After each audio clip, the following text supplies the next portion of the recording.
Hello दोस्तों, मैं संजय कुमार गुप्ता। आप सभी का मेरे यूट्यूब चैनल ज्योग्राफी अड्डा पे स्वागत है। मैं आज आप लोगों को मौलिक अधिकार के बारे में बताएंगे कि मौलिक अधिकार भारत में कहां से लिया गया है, भारत के संविधान में किस भाग में इसका उल्लेख किया गया है, कितने आर्टिकल से लेकर के कितने आर्टिकल तक मौलिक अधिकार का उल्लेख है, मूल संविधान में कितने मौलिक अधिकार थे, वर्तमान में कितने मौलिक अधिकार हैं, किस मौलिक अधिकार को किस संविधान संशोधन के द्वारा उसे निकाल दिया गया है, इसको हम जानेंगे।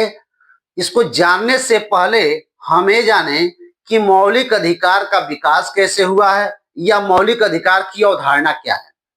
तो इसको जानने के लिए हमें थोड़ा सा ब्रिटेन चलना होगा, अर्थात ब्रिटेन घूमने चलना है। वहां पे उस समय की परिस्थिति के अनुसार ब्रिटेन में राजशाही व्यवस्था थी और वहां पे मजदूर वर्ग था।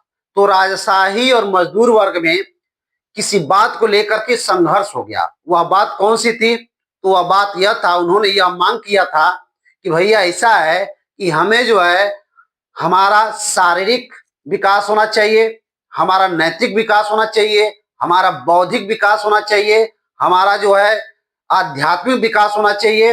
इन सारे बातों को मांग करने के लिए वहां के मजदूर वर्ग राजशाही से मांग किया और जिसकी वजह से उन दोनों में एक संघर्ष हो गया। और इसी संघर्ष के परिणाम स्वरूप क्या हुआ कि कहीं न कहीं उनको एक अधिकार मिल गया जिसे मूल अधिकार नाम दिया गया और उसी मूल अधिकार को मैग्ना कार्टा के नाम से भी जाना जाता है। तो यह प्रक्रिया कहां से हुई है? यह प्रक्रिया ब्रिटेन से शुरुआत हुई है कि ब्रिटेन में क्या था, मजदूर वर्ग था, वहां पे राजशाही व्यवस्था थी। मजदूर वर्ग अपने सुरक्षा के लिए कुछ मूल अधिकार का मांग किया, उसी मूल अधिकार का वहां से विकास हुआ। अब हम आते हैं, भारत का संविधान का जब निर्माण हो रहा था तो उस समय कई देशों को मिला करके जो है भारत के संविधान का निर्माण किया गया है। उसमें से जो मूल अधिकार है, उस मूल अधिकार कहां से लिया गया है? तो अमेरिका के संविधान से लिया गया है और अमेरिका से संविधान से लिया गया है और इस बातों को रखा गया है कि भारत के लोगों का नैतिक विकास होना चाहिए, आध्यात्मिक विकास होना चाहिए, बौद्धिक विकास होना चाहिए, शारीरिक विकास होना चाहिए और सामाजिक विकास होना चाहिए। इन सारे बातों को लेकर के इस मूल अधिकार में रखा गया है। या यूं कह सकते हैं कि जनता की कल्याण के लिए कुछ बातों को मूल अधिकार में रखा गया है ताकि उसे जनता का कल्याण निहित हो। ठीक, अब हम आते हैं, चूंकि मूल अधिकार कहां से लिया गया है? अमेरिका से। तो अमेरिका से अर्थात अमेरिका के संविधान से मूल अधिकार ले लिया गया है और जो इसको कहां पे रखा गया है? तो भारत के संविधान के भाग 3 में इसको रखा गया है। भारत के संविधान के भाग 3 में रखा गया है। आर्टिकल नंबर 12 से लेकर के आर्टिकल नंबर 35 तक इसका उल्लेख है। मूल संविधान में 7 मौलिक अधिकार थे जो कि वर्तमान में 6 मौलिक अधिकार है।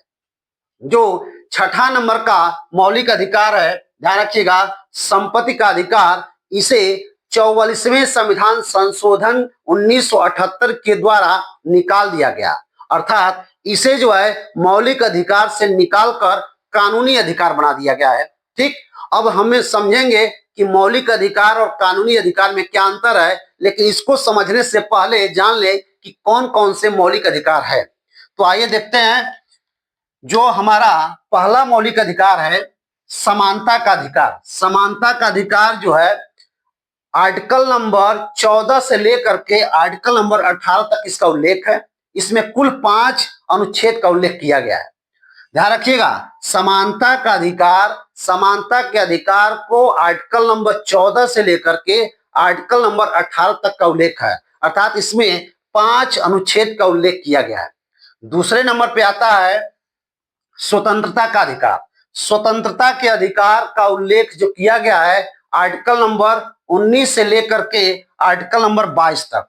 अर्थात इसमें कुल 4 अनुच्छेद का उल्लेख किया गया है। ठीक है। जो तीसरा आपका शोषण के विरुद्ध अधिकार। शोषण के विरुद्ध अधिकार का उल्लेख कहां किया गया है? तो आर्टिकल नंबर 23 और 24 में किया गया है। कहां किया गया है? आर्टिकल नंबर 23 और 24 में किया गया है। अर्थात इसमें कुल 2 अनुच्छेद का उल्लेख है। ठीक, चौथे नंबर पे है धार्मिक स्वतंत्रता का अधिकार। धार्मिक स्वतंत्रता के अधिकार का उल्लेख आर्टिकल नंबर 25 से लेकर के आर्टिकल नंबर 28 तक किया गया है, अर्थात इसमें कुल 4 अनुच्छेद का उल्लेख है। ठीक। पांचवें नंबर पे है संस्कृति और शिक्षा संबंधी अधिकार। संस्कृति और शिक्षा संबंधी अधिकार का उल्लेख आर्टिकल नंबर 29 और आर्टिकल नंबर 30 में किया गया है, अर्थात केवल 2 अनुच्छेद का इसमें उल्लेख है। ध्यान रखिएगा, संस्कृति और शिक्षा संबंधी अधिकार का उल्लेख कहां किया गया है? आर्टिकल नंबर 29 और 30 में किया गया है। ठीक। छठे नंबर पे है संपत्ति का अधिकार। इसका उल्लेख कहां किया गया है? आर्टिकल नंबर 31 में किया गया है। ठीक। जो 7वें नंबर पर है संवैधानिक उपचारों का अधिकार। संवैधानिक उपचारों का अधिकार आर्टिकल नंबर 32 से लेकर के आर्टिकल नंबर 35 तक किया गया है। ध्यान रखिएगा, संवैधानिक उपचारों का अधिकार का उल्लेख आर्टिकल नंबर 32 से लेकर के आर्टिकल नंबर 35 तक किया गया है। ठीक। ये क्या हुआ? मूल संविधान में, ध्यान रखिएगा, मूल संविधान में ये 7 प्रकार के क्या थे? मूल अधिकार थे। लेकिन वर्तमान में जो मूल अधिकार है कितने हैं? 6 मूल अधिकार हैं। ध्यान रखिएगा, वर्तमान में केवल 6 मौलिक अधिकार हैं। जो छठे नंबर का संपत्ति का अधिकार है, इसे मौलिक अधिकार से निकाल दिया गया है। ध्यान रखिएगा, 44वें संविधान संशोधन 1978 के द्वारा, 44वें संविधान संशोधन 1978 के द्वारा मौलिक अधिकार से निकालकर कानूनी अधिकार बना दिया गया है और इसे संविधान के भाग 12 के अध्याय 4 के अनुच्छेद 300 क में रखा गया है। ध्यान रखिएगा कि जो है संपत्ति के अधिकार को, अर्थात जो 7 मौलिक अधिकार है उनमें से एक मौलिक अधिकार को निकाल दिया गया है। और किस संविधान संशोधन के द्वारा निकाला गया है? तो 44वें संविधान संशोधन 1978 के द्वारा इसे मौलिक अधिकार से निकालकर कानूनी अधिकार बना दिया गया और इसे कहां रखा गया है? तो संविधान के भाग 12 के अध्याय 4 के अनुच्छेद 300 क में रखा गया है। ठीक है, तो इस तरीके से वर्तमान में कितने मौलिक अधिकार हैं? तो वर्तमान में 6 मौलिक अधिकार हैं। ठीक। अब हमें यह समझना है कि मौलिक अधिकार और कानूनी अधिकार में क्या अंतर है। ध्यान रखिएगा, मौलिक अधिकार और कानूनी अधिकार में क्या अंतर है, क्योंकि यह समझना हमारे लिए जरूरी है। मौलिक अधिकार को ध्यान रखिएगा, मौलिक अधिकार को संविधान के द्वारा संरक्षण प्राप्त होता है। मौलिक अधिकार को, जितने 6 मौलिक अधिकार हैं उसे संविधान के द्वारा संरक्षण प्राप्त होता है, या यूं कह सकते हैं कि इसके संबंध में सुप्रीम कोर्ट, ध्यान रखिएगा, इसके संबंध में सुप्रीम कोर्ट आर्टिकल नंबर 32 के तहत और हाई कोर्ट आर्टिकल नंबर 226 के तहत क्या कर सकता है? रीट जारी कर सकता है। अगर किसी नागरिक का, ध्यान रखिएगा, अगर किसी नागरिक का, किसी व्यक्ति का अगर मौलिक अधिकार हनन होता है तो वह क्या करेगा?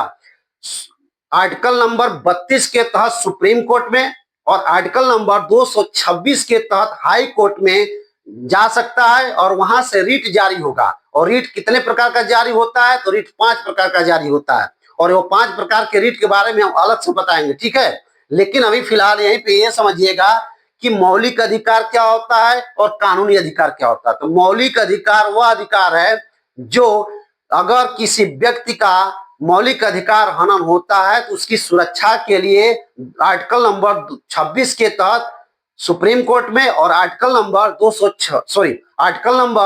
32 के तहत सुप्रीम कोर्ट में और आर्टिकल नंबर 226 के तहत हाई कोर्ट में जा सकता है और वहां से रीट जारी हो सकता है। वह रीट 5 प्रकार का जारी होता है। अब हम आते हैं कानूनी अधिकार क्या है। तो कानूनी अधिकार साधारण कानून के द्वारा दिए जाते हैं। ध्यान रखिएगा, जो कानूनी अधिकार है वह साधारण कानूनी अधिकार दिया जाता है। कानूनी अधिकार क्या है? साधारण कानूनी अधिकार दिया जाता है, उसमें कोई बदलाव नहीं किया जा सकता है। अगर बदलाव किया भी जाता है, ध्यान रखिएगा, अगर कानूनी अधिकार को बदला भी जाएगा तो संसद के द्वारा सामान्य कानून के तहत इसमें या तो बदला जाएगा या तो समाप्त किया जाएगा। ठीक है, तो इस तरीके से कानूनी अधिकार और मौलिक अधिकार में अंतर है। कानूनी अधिकार मौलिक अधिकार में सीधी सी बात है कि मौलिक अधिकार में सुप्रीम कोर्ट या हाई कोर्ट के द्वारा रीट जारी किया जा सकता है, जबकि कानूनी अधिकार में ऐसी कोई व्यवस्था नहीं है। ठीक है, यही बात है। अगर आप लोगों को यह वीडियो अच्छा लगा हो तो इसे लाइक कीजिएगा, सब्सक्राइब कीजिएगा। धन्यवाद।